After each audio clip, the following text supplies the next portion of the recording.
বর্ণর শোয়ার ঘর থেকে খানিকটা দূরে রান্নাঘর, বেশ ছিমছাম, 3 দিকে কাঠের আসবাবপত্র, বড় বড় 4টে তাক, তার নিচে গ্রানাইটের কিচেন টেবিল, তার ওপরে একটা ডাবল গ্যাসের ওভেন, ওভেনের ওপরটা কালো কাঁচের, পাশে একটা বেসিন, বেসিনের পাশে একটা বড় কাঠের ক্যাবিনেট, ক্যাবিনেটের পাশেই একটা কাঁচের জানলা, সেখান থেকে বাইরে বাগানটা দেখা যায়। সেদিন মনোহর বেসিনে পড়ে থাকা এঁটো বাসনগুলো মাজছিল।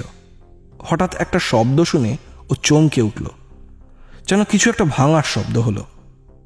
মনোহর আশেপাশটা ভালো করে খুঁজল, কোথাও কিছু দেখতে পেল না। ওর মনে হলো ক্যাবিনেটের ভেতরে হয়তো একটা ইঁদুর ঢুকে পড়েছে, তাতেই বাসনপত্র এদিক ওদিক হয়ে গেছে। ক্যাবিনেটের দরজাটা খুলে দেখল মনোহর। কই, না তো, ভেতরটা তো সব ঠিকঠাকই আছে, একদম আগের মতোই। মনোহর নিজের হাতে যেমন করে সাজিয়েছিল ঠিক সেরকমই। মনোহর ভাবল হয়তো মনের ভুলেই শুনেছে শব্দটা। তাড়াতাড়ি এইসব ভাবনা বাদ দিয়ে কাজে মন দিল। গত রাতে শীতটা স্বাভাবিকের চেয়ে বেশি ছিল, তাই বাসনগুলো মনোহরের স্ত্রী মেজে রাখতে পারেনি। ওর স্ত্রীর ভীষণ ঠান্ডা লাগার ধাত। এমনিতে রান্নাঘরের কাজগুলো মনোহরের স্ত্রীই সামলায়, নিজের দায়িত্ব নিয়েই গুছিয়ে রাখে সবটা। জমে থাকা বাসনগুলো মনোহর মাজবে এ কথায় বিশেষ সম্মতি ছিল না ওর স্ত্রীর। কিন্তু মনোহর জানে এই বিশাল বাংলোতে ও স্ত্রী হচ্ছে ওর একমাত্র অবলম্বন।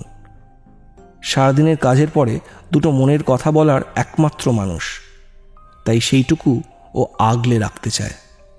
স্ত্রীর সাথে অনেক ঝগড়াঝাটি করেও বাসন মাজার দায়িত্বটা নিজেই নিয়ে নিয়েছে মনোহর। গত রাতের থেকে এখন ঠান্ডাটা কিছুটা কম, কিন্তু কনকনে হাওয়া আসছে জানলা দিয়ে। ওর মাঝে মাঝে একটু কাঁপুনি লাগছে। হঠাৎ মনোহরের মনে পড়ল বিকেলবেলায় ও জানলাটা বন্ধ করেছিল। তাহলে এখন জানলাটা খোলা কি করে? কে খুলল? মনোহরের বউ তো বিকেলের পর থেকে একবার মাত্র রান্নাঘরে এসেছিল, আর সে যাওয়ার পর মনোহর জানলা বন্ধ দেখেছিল।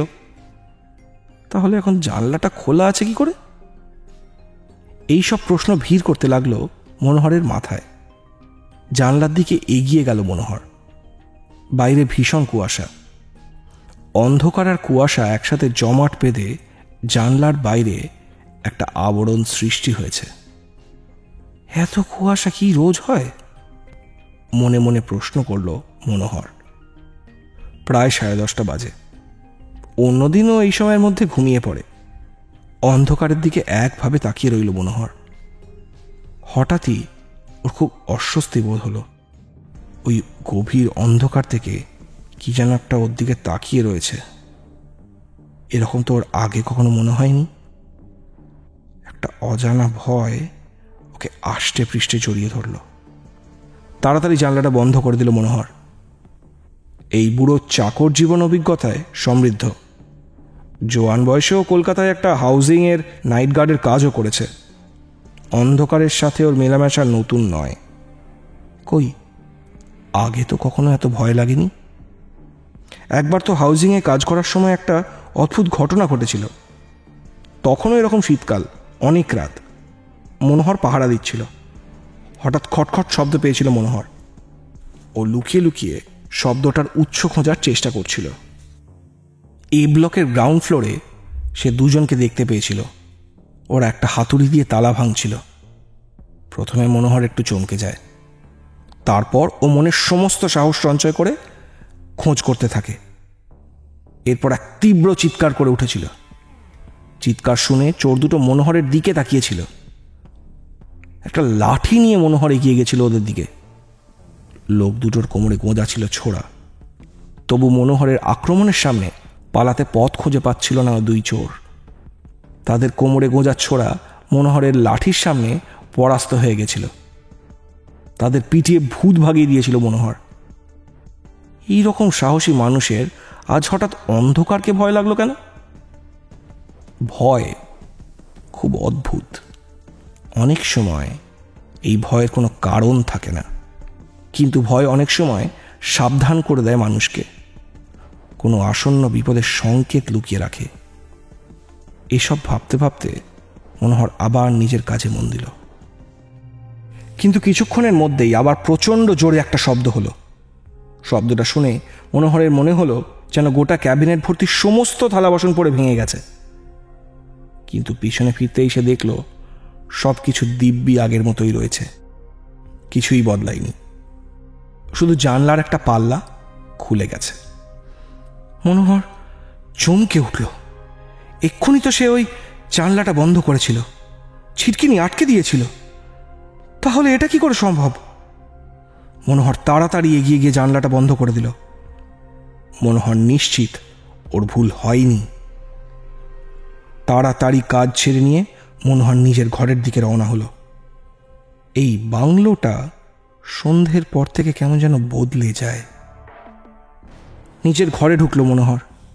ঘরে একটা খাট, খাটের বাঁ দিকে একটা ছোট্ট আলমারি, ডান পাশে একটা জানলা। মনোহর দেখল যে তার স্ত্রী ঘুমিয়ে পড়েছে। বিছানার এক পাশে বসে মনোহর পুরনো কথা ভাবতে থাকে। আজ থেকে 3 বছর আগে মনোহর এই বাড়িতে আসে। সারা জীবন ও অনেক রকমের কাজ করেছে। শেষ বয়সে আর ও দৌড়ঝাঁপ করে কাটাতে চায়নি। তাই কাগজে কেয়ারটেকার চেয়ে একটা বিজ্ঞাপন দেখে ও যোগাযোগ করেছিল। অনিমেষবাবু ওকে আর স্ত্রীকে ডেকে পাঠিয়েছিলেন। কলকাতা থেকে এত দূরে পাহাড়ে আসতে হবে শুনে মনোহর স্ত্রী প্রথমে খুব আপত্তি করেন। তবে পেটের টানে মানুষকে তো সব কিছুই করতে হতে পারে। মনোহর ও স্ত্রীকে সঙ্গে করে চটজলদি শিলিগুড়ি চলে আসে। অনিমেষবাবু সেখান থেকে ওর জন্য গাড়ির ব্যবস্থা করে রেখেছিলেন। এর আগে কোনো মুনিম ওর জন্য গাড়ি ঠিক করে দেননি। প্রথমে বেশ অবাক লেগেছিল মনোহরের। পাহাড়ি রাস্তায় গাড়ি করে ঘোরার সৌভাগ্য এর আগে ওদের হয়নি। বেশ ভালো লাগছিল মনোহরের। মনোহর ওর স্ত্রীর হাসি মুখটা দেখে খুব আনন্দ পেয়েছিল। এই অভাবের সংসারে ওদের এইসব বিলাসিতা করার জন্য সুযোগ কখনো ছিল না। প্রথমবার পাহাড় দেখছিল মনোহরের স্ত্রী। সাপের মতো বাঁকা বাঁকা রাস্তাঘাট দেখে ভীষণ অবাক লেগেছিল তার। সে মনোহরকে বলেছিল, দেখো দেখো পাহাড়ের গায়ে কেমন পেঁচানো রাস্তাঘাট, কেমন গোল গোল করে ঘুরে ঘুরে ওপরে উঠতে হয়। এটা শুনে মনোহরের বেশ হাসিও পেয়েছিল। গাড়িটা ওকে আর স্ত্রীকে এই বিশাল বাংলোতে নিয়ে এসেছিল।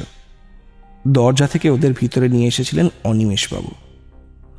অনিমেষবাবু ছিলেন বেশ লম্বা, কিন্তু শীর্ণকায়। তার পরনে ছিল একটা আকাশি রঙের পাঞ্জাবি আর সাদা পাজামা। তার গায়ে ছিল একটা কালো শাল। মনোহর ও তার স্ত্রীকে উনি খাবার ঘরে বসিয়ে নিজে উল্টো দিকের একটা চেয়ারে বসেছিলেন। মনোহরকে তিনি জিজ্ঞেস করেছিলেন, কোথায় কোথায় কাজ করেছো এর আগে? মনোহর গুছিয়ে উত্তর দিয়েছিল। উত্তর শুনে বেশ খুশি হয়েছিলেন অনিমেষবাবু। তিনি বলেছিলেন, এখানে কাজ করলে কিন্তু ঘন ঘন কলকাতা যাওয়া হবে না। আমি বাড়িতে একাই থাকি। মনোহর মাথা নেড়ে সম্মতি জানিয়েছিল। তিনি আবারও বলেছিলেন, এই বাড়ির সমস্ত দেখাশোনার দায়িত্বই নিতে হবে।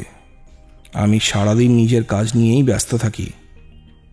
দুজনে সবকিছু দেখতে পারবে তো? মনোহর জানিয়েছিল যে এতে তাদের কোনো অসুবিধা নেই। মনোহরের স্ত্রী ওর স্বামীর কথায় সম্মতিও জানিয়েছিল। অনিমেষবাবু বলেছিলেন, এ বাড়ির কোথায় কি হবে, কবে কি রান্না হবে, এসব ব্যাপারে জিজ্ঞেস করে আমায় কখনো বিব্রত করবে না। আমি এইসবের কিছুই জানতে চাই না। অনিমেষবাবুর কথায় মনোহর অবাক হলো, কিন্তু কিছু প্রকাশ করল না।